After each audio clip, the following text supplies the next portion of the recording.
So this is a 1997 Eurovan camper, and typically a van of this age is going to have an original mattress that's kind of gross and stained. It's broken down over time. It's almost 30 years old, and it's kind of silly to sleep on a 30-year-old mattress. You wouldn't do that at home.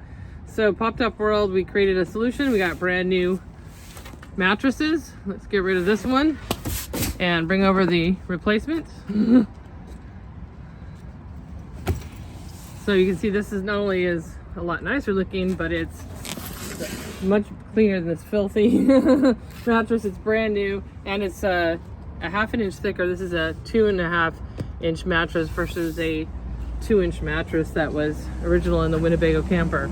So we have these available. I'll put a link in the description if you want to get a brand new trifold mattress for your lower bunk for your Eurovan camper.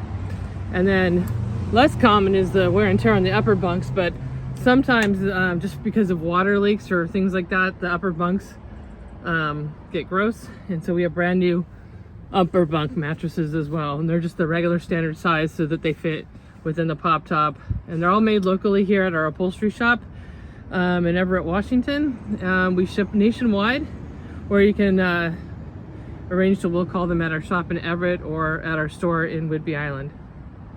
Again, for more information, go to poptopworld.com or text or call us at 425-786-4879 if you want to get a nice, clean, fresh mattress for your Eurovan camper.